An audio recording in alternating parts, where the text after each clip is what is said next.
조금 있으면 대통령 선거예요. 요즘 한나라당도 그렇고 열린우리당도 그렇고요. 경선을 하면서 여러 가지 모양을 하게 되는데 그 한나라당이든 열린우리당이든 누구든지 간에 대통령 선거를 나가려고 하는 사람들에게 필요한 것이 있습니다. 그게 뭘까요? 그것은 지지자들이겠죠. 이 사람들이 다니면서 얘기하고 있는 건 뭐냐면 나에게 한 표를 줘. 나를 찍어줘.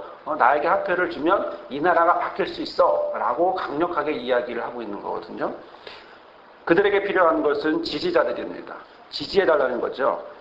그러면 이들은 어떤 관계가 형성이 되냐면 내가 너희에게 이런 걸 해줄 테니까 찍어줘 라고 강력하게 공약을 하고 있고요. 그러면 이제 사람들이 뭐라고 말하냐면 그래 그럼 내가 너 찍어줄 테니까 꼭 그거 해야 돼 라고 말하는데 실상 몇 년이 지나고 나면 잘하는 것도 있지만 못하는 것도 있어서 참 실망할 때가 있습니다. 서로 비방하기도 하고 서로 싸우기도 하고 이런 모습을 갖게 되는데 참 그런 모습을 보면서 우리가 좀 안타깝기도 합니다. 지지자가 실제로 대통령 선거하는 사람에게만 지지자가 필요한 게 아닙니다. 우리가 이 인생을 살아가면서 매일매일 살아가면서 내가 삶 속에서 바라는 것들이 있는데 그건 뭐냐면 내 인생에서도 지지자가 있었으면 하는 거예요. 내 인생을 하루하루 살면서 나를 지지해주고 나를 인정해주고 나를 지원해주고 나에게 어떤 힘이 되어주는 그런 모습을 살았으면 하는 게 우리의 소원입니다. 하지만 살다 보니까 그런 사람들보다는 누가 더 많습니까? 상처 주는 사람들이 더 많습니다. 하루에도 내가 수십 명의 사람을 만나지만 그 사람들이 다 나에게 지지를 해주는 게 아니라 정반대로 한마디 한마디가 다 상처를 주고 나에게 힘이 되지 못하는 우울하게 만들고 어렵게 만드는 그런 삶으로 살아가게 하는 게 우리의 현실이죠. 중학교 때 일로 기억이 납니다. 중학교 때 반 친구였어요. 근데 그 좋아하던 친구니까 제가 여러 명을 사귀는 스타일이 아니고 이렇게 한 명한테 이렇게 집착했던 스타일이었나 봐요. 중3이 됐다고 그 아이가 저한테 한 얘기가 뭐냐면 공부한다고 이제 자기 집에 오지 말라는 거예요. 그때 제가 받은 충격은 굉장히 컸어요. 나는 한 번도 이 아이한테 이렇게 대한 적이 없는데 이 아이가 나에게 이렇게 대했다라고 하는 사실에 충격을 받았고요. 그날 너무 슬펐어요. 너무 슬펐던 걸로 기억이 나고 집에서 그 집을 나와서 집으로 오는데 오다가 멈춰서 어느 건물이었는데 제가 기억하기로는 소방서였는지 경찰서였는지 그 건물 옆에 기둥에 구석진대에 쭈그리고 앉아서 한참을 있었던 그리고 멍하니 있었던 그래서 해질 때까지 한참을 있었던 것이 생각이 납니다. 그때 제가 무슨 생각을 했는지 아시겠죠? 아마 여러분들도 이런 경험이 있는지 모르겠지만 그래 친구는 필요 없어. 무슨 친구? 그러면서 피는 물보다 진해. 가져갈 길로 가야지. 그런데 계속 그것이 잘 지켜진 게 아니고 계속 안 돼요. 안 되고 친구에게로 가면 그 친구는 다시 거절하고 이런 경험들을 하게 되면서 제 경험을 하면서 생각이 굳어지게 됐죠. 그래서 사람한테는 정을 주면 안 되는구나. 혼자 있어야 되는구나. 이런 생각을 하게 됐었습니다. 지금 지나오고 보면 그것이 그때는 상처라고 생각을 하지 않았는데 지금 지나고 와서 보니까요. 그게 저에게는 굉장한 상처였고 내 생각을 아예 꽉 굳게 하는 그리고 사람들에게 다가가지 못하게 하는 그런 모습이었던 걸로 기억이 납니다. 그 전에 읽은 책 중에 이런 내용이 있었어요. 상담가가 감옥에 있는 수감자와 이야기를 하게 되었는데요. 그 사람의 삶을 듣게 되었습니다. 상담하는 시간이었으니까 삶을 이야기하게 됐는데 한 수감자가 자기가 너무 힘들었다는 거죠. 자기가 너무 힘들다 보니까 여기까지 오게 되었다라고 자기의 인생사를 쭉 이렇게 이야기를 했습니다. 그리고 이 상담자는 그냥 편안하게 그 이야기를 다 수용하면서 듣고 공감해 주었습니다. 그때 마지막으로 이 수감자가 한 말이 이것이었습니다. 만약에 내가 어렸을 때 당신처럼 내 말을 들어주는 한 사람이라도 있었으면 내가 여기에 안 있었을 거예요. 라고 이야기를 했습니다. 이 사람에게는 아무도 없었습니다. 이 사람은 아무도 이 사람의 이야기를 들어줄 사람이 없었습니다.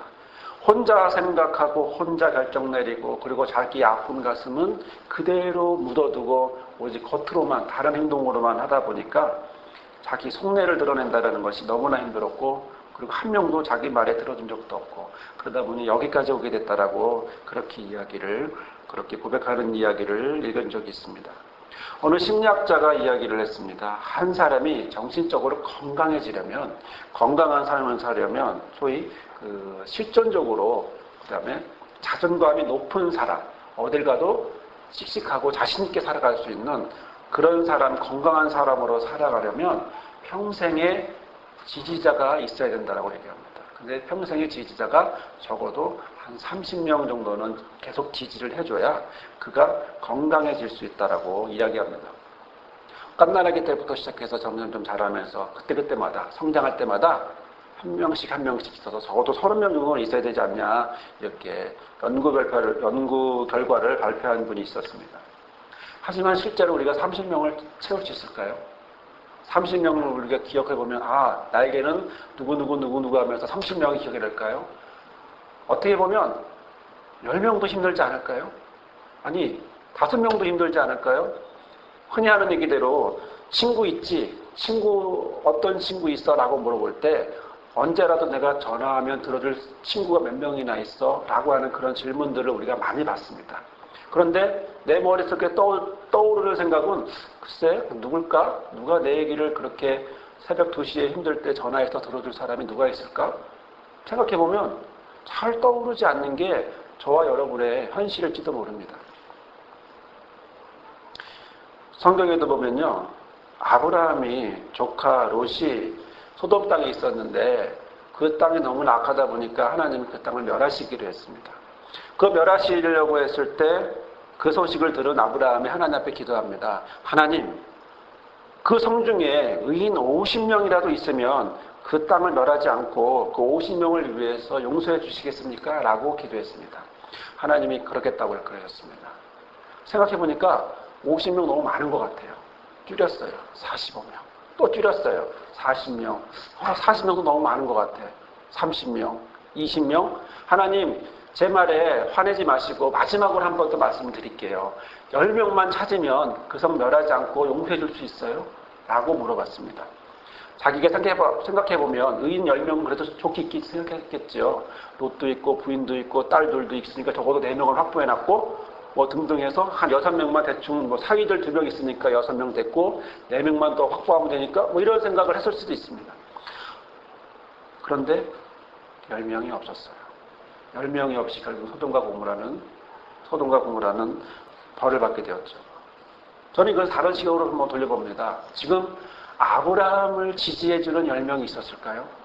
아브라함의 인생 중에 아브라함을 지지해주는 사람, 아브라함의 말에 따라주는 사람, 의인 10명이라고 하는 그 10명의 삶을 살아주는 그런 같은 것을 바라보는 이 10명이 있었을까요?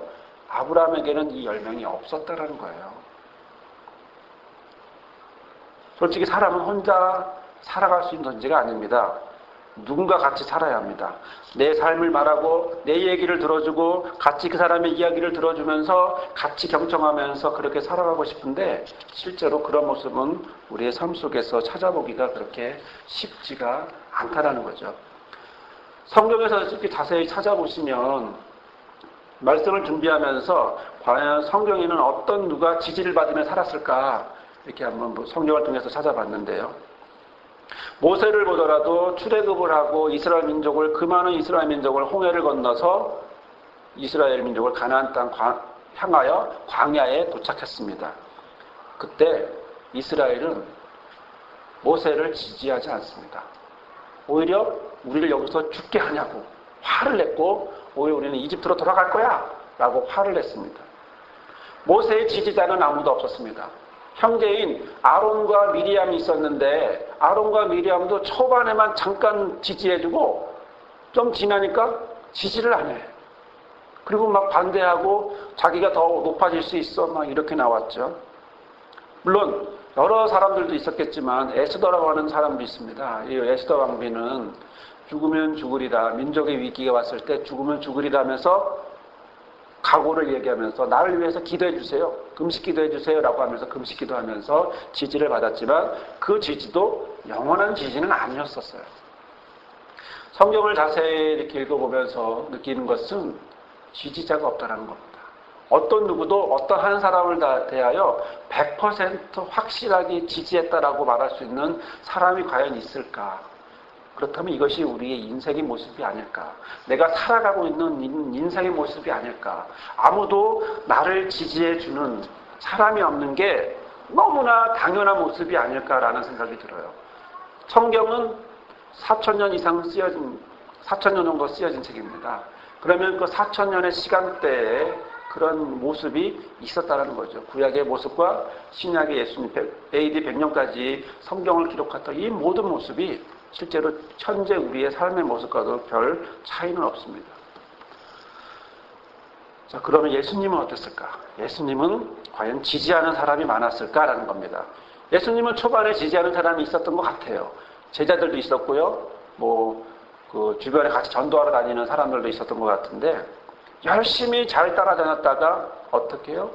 마지막 결정적인 순간에, 마지막 결정적인 예수님이 잡혀가는 순간에 기도할 때도 옆에서 자고 있었고, 예수님이 잡혀갈 때도 다 멀리 가 있었고, 끝까지 나는 그러지 않을 거예요 라고 말했던 누구? 베드로는 막판에 3번 부인하죠. 3번 부인하면 나는 예수라 몰라. 내가 그 사람 어떻게 알아? 라고 말하면서 예수를 부인하게 됩니다. 예루살렘에서 어땠습니까? 예루살렘에서 입성했을 때는 와, 드디어 이스라엘의 왕이 나타났다 라고 호산나 호산나 했는데, 그 입들이 다시 무슨 입이 됐어요? 십자가에 못 박아라, 이렇게 입이 바뀐 거예요. 예루살렘에 있었던 이스라엘 민족은 예수를 유대의 왕으로 모시려다가 마음에 안 드니까 다시 십자가에 못 박아버리는 그런 모습이었습니다. 성경을 자세히 보면 예수님은 참 혼자였습니다. 누구랑 같이 했었다라고 말할 수 없습니다. 겟세마네 기도에서 보다시피 예수님은 혼자였고요. 법정을 섰을 때도, 재판을 받을 때도 예수님은 혼자였습니다. 어떤 이야기도 하지 않습니다. 그리고 그냥 그대로 그것을 다 감당하며 갑니다. 광야에서 마귀의 유혹을 받을 때도 그렇고, 말씀을 전할 때도 주변에 사람들이 많은 것 같은데 실제로 예수님의 마음을 알아주는 사람은 없었습니다. 예수님이 재판을 받고 채찍을 맞고 모욕을 당하고 침뱉음을 당하고 주먹질을 당해도 그때 예수님은 혼자였었습니다. 자, 우리가 이런 모습으로 살아간다면 이것은 우리에게 무엇이 될까요? 혼자 이렇게 살아가고 있을 때, 아무도 내 옆에 없을 때, 아무도 나를 도와주지 않을 때, 그리고 와서 나를 모욕하고 채찍질하고 비방하고 손가락질하고 침뱉고 주먹질하고 그렇게 가시관을 내 머리에 씌울 때, 그것은 지금의 우리로 표현하면 무엇이 될까요? 지금 그 모습은 우리에게 외상이 될 겁니다. 너무 슬픈 외상이 될 겁니다. 수치가 될 겁니다. 외롭기 때문에, 폭행을 당했기 때문에, 배반을 당했기 때문에, 모든 사람에게 무관심이 됐기 때문에, 비난이 되었기 때문에, 그래서 우리에겐 외상이 되고 수치가 될 것입니다. 또 십자가에서 예수님은 기록에 보면 아무것도 잊지 않았습니다. 우리가 십자가상을 보면 예수님이 뭐 입은 걸로 보여있지만 실제로는 아무것도 잊지 않은 걸로 되어 있습니다. 무슨 얘기입니까? 성적인 수치까지도 예수님은 감당하시는 겁니다. 모든 수치, 모든 외상, 모든 것들을 다 십자가에서 그대로 그런 예수님의 삶 속에서 모두 보면 그렇다는 것이죠. 자, 그런데요, 우리 예수님께서 바로 그런 십자가의 안에서 이런 모든 외상이 될 수밖에 없는 이런 십자가의 모습 속에서, 그의 삶 속에서 마지막으로 외쳤던 것은 나의 하나님, 나의 하나님, 어찌하여 나를 버리십니까? 라고 외치기 시작했습니다. 그리고 이런 말씀을 하시고 나서 바로 다 이루었다. 그리고 내 영혼을 아버지 손에 부탁합니다. 라고 이야기했습니다. 외상을 그대로 드러내서 괴로워하고 힘들어하는 그런 모습 가운데 살아갈 수 있지만, 그러나 주께서는 십자가에서 아이 메시지를 통해 내 영혼을 다 이루었다. 아버지 나를 받아주십시오. 내 영혼을 맡아주십시오. 라고 고백하는 예수님의 모습을 우리는 십자가에서 볼 수가 있습니다. 예수님은 어릴 적에도 가난하게 태어났습니다. 부유하신 분이 아니에요. 너무 갈 곳이 없었기 때문에 태어났을 때 말부유에 구유에 누울 수밖에 없는 그런 존재, 그런 상황이었습니다. 또 자라면서 아버지도 일찍 돌아가셨고요. 엄마 밑에서 오랫동안 엄마와 함께 살았던 그런 모습의 슬픈 과거의 모습도 갖고 있습니다. 하지만 그가 마지막으로 우리에게 말씀하신 건, 십자가상에서 말씀하신 건 아버지여 아버지여 어찌하여 나를 버리시나이까 에서 멈추지 않고 다 이루었다라고 말하고 있습니다. 또 더 나아가서 내 영혼을 아버지 손에 부탁합니다 라고 고백하고 있습니다. 이렇게 끝까지 홀로 버려주신 이분이, 혼자이셨던 분이 오늘 저와 여러분에게 말씀하고 있습니다. 세상 끝날까지 너희와 항상 함께 있겠다라고 20절 끝에 말씀하고 있습니다. 이런 외상과 학대와 수치를 당하셨던 이 분이 그럼에도 불구하고 홀로 외로이 이렇게 평생을 십자가에 죽으실 때까지 사셨던 이 분이 마지막에 저와 여러분을 향하여, 그리고 부활하시고 나서 저와 여러분을 향하여, 승천하시기 전에 저와 여러분을 향하여 말씀하신 것은 세상 끝날까지 너희와 항상 함께 하겠다. 18절에 보면 하늘과 땅의 모든 권세를 내게 주셨으니 라고 말씀하고 있습니다. 예수 그리스도에게는 아버지의 권세가 있습니다. 이것을 어떻게 합니까? 본인이 갖고 끝났습니까? 아니요. 저와 여러분에게 주셨습니다.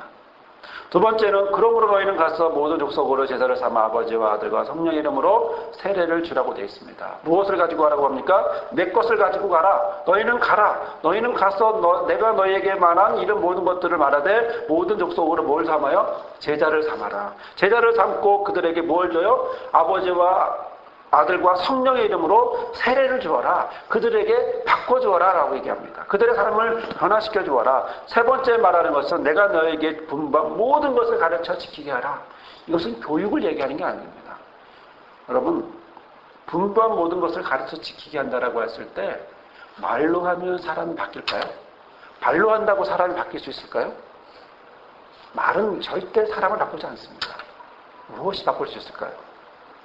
모델이 됐을 때, 그런 삶의 모델이 됐을 때, 나도 저렇게 살아야지.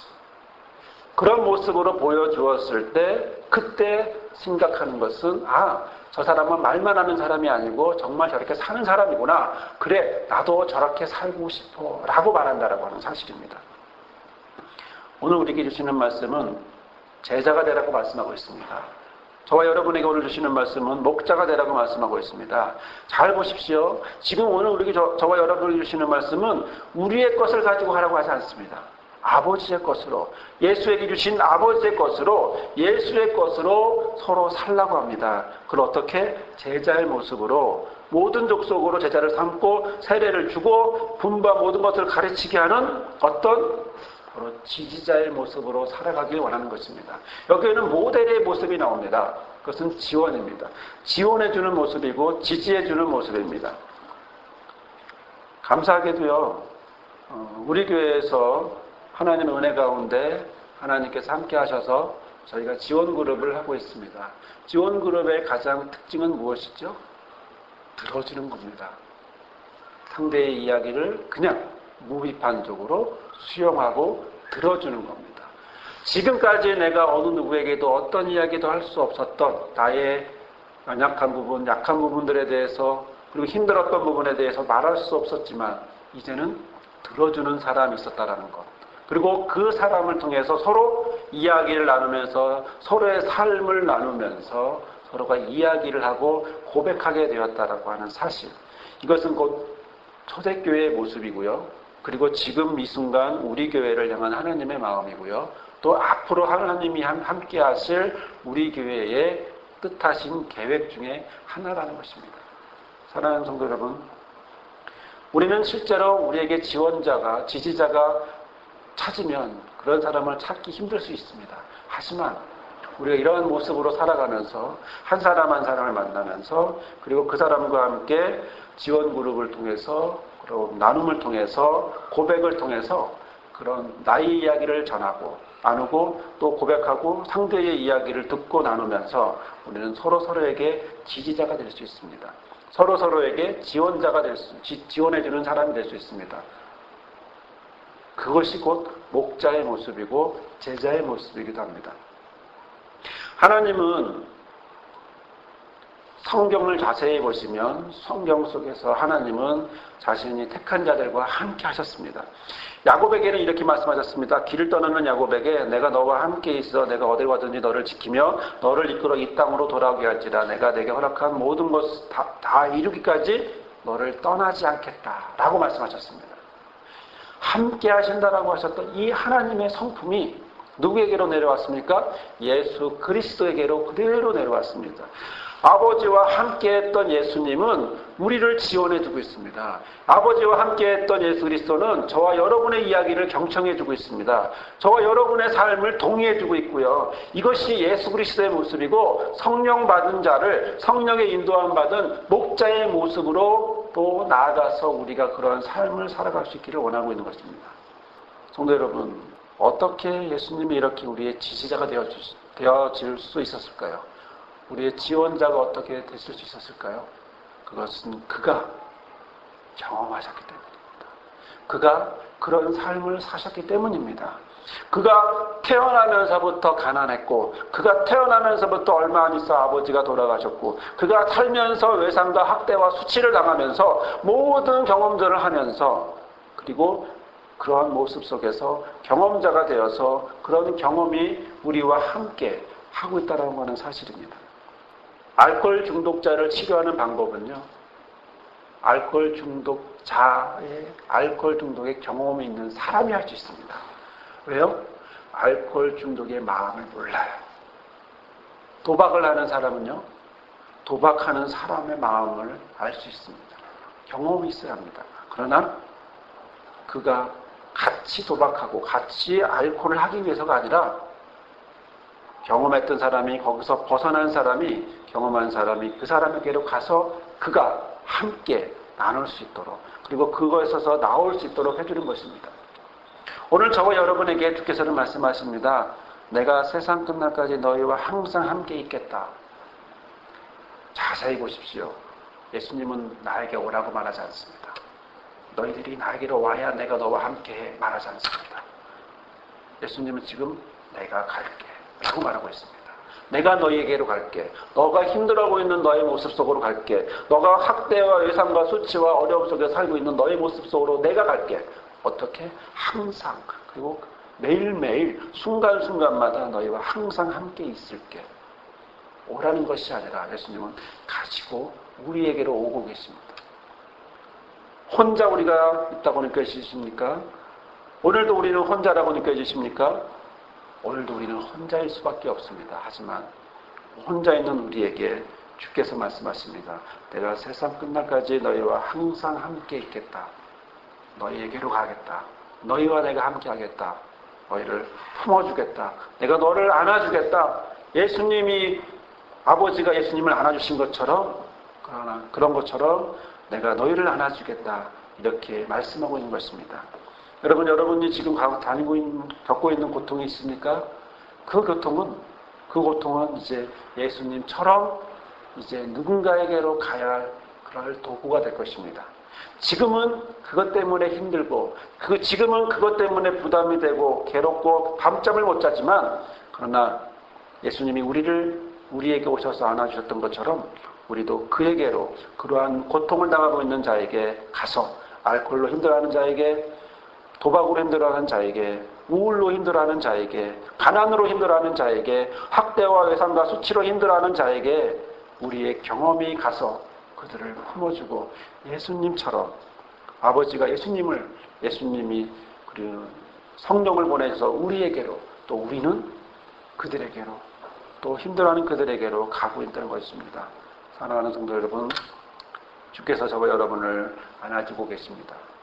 주께서 저와 여러분을 모든 외상과 학대와 수치에서 안아주고 계십니다.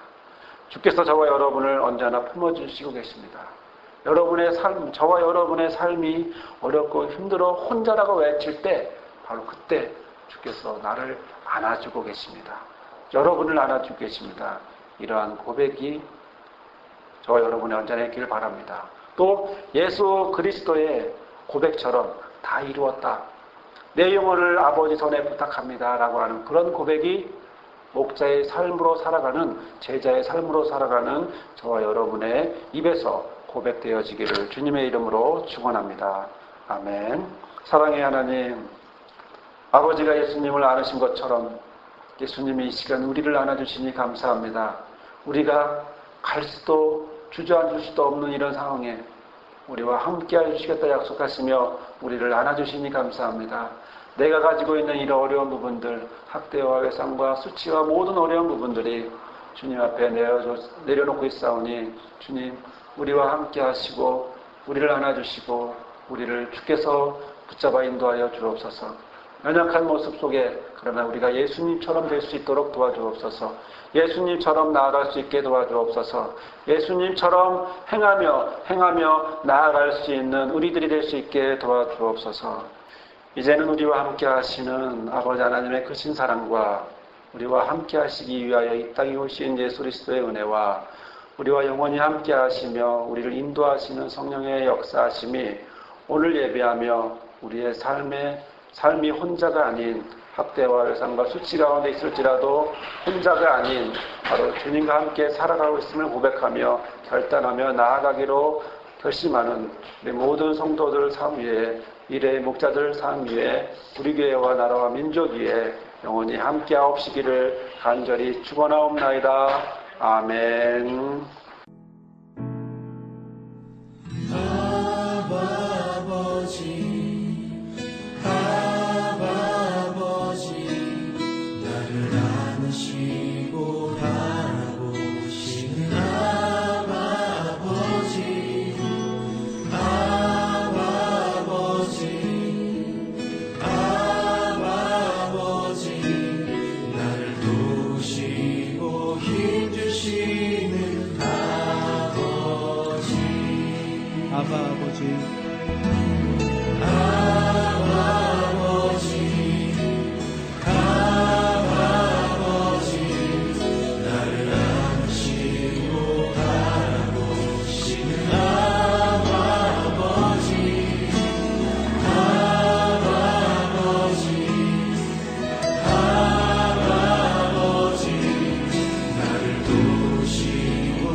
아버지, 나의 영혼을 주께 부탁드립니다. 나를 안으시고 바라보시는 아버지,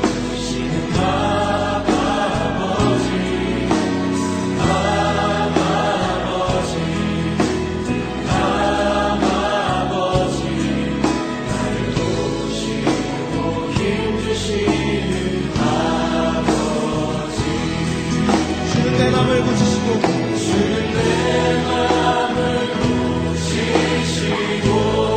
아멘.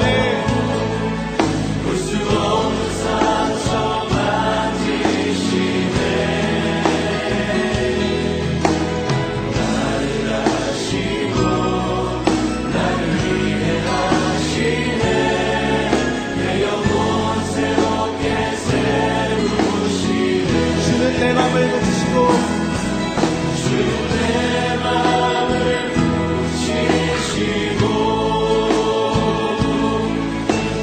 없는 상처 만지시네. 나를 아시고 나를 위해 하시네. 내 영혼 새롭게 세우시네. 다시 한번 이 노래를 부를 때는 옆에 있는 분과 함께 불렀으면 합니다. 시간 아버지가 얼마나 당신을 사랑하시는지, 그리고 아버지의 능력이 당신에게 충만히 임할 것을 선포하고 기도하고 또 기대하는 마음으로 불렀으면 합니다. 다시 한번 불러보겠습니다.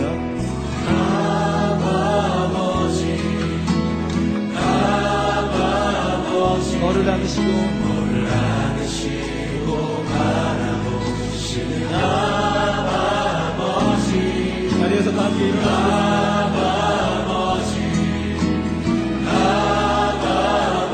너를 도우시고 힘주시는 아버지 주는 내 마음을 고치시고 주는 내 마음을 고치시고 아멘. 볼 수 없는 상처 만지시네 너를 아시고 너를 이해하시네 내 영혼 새롭게 세우시네 믿음으로 주는 내 마음을 고치시고 주는 내 마음을 고치시고 볼 수 없는 상처 만지시네 너를 아시고 너를 이해하시네 내 영혼 새롭게 세우시네 주는 내 마음을 고치시고 볼 수 없는 상처 만지시네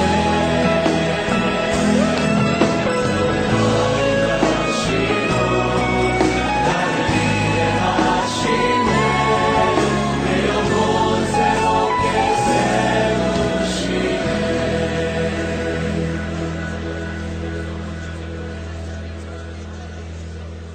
영광과 존귀로만 쓰신 우리 주님이 우리의 아빠 되심을 인하여 감사하며 찬양합니다. 아버지 이분의 삶 안에 이 형제님과 자매님의 삶 안에 다른 어떤 은혜가 아닌 우리 주님의 능력과 영광이 남은 삶을 이끌어 주시옵소서. 사랑하고 축복하며 예수님의 이름으로 기도합니다.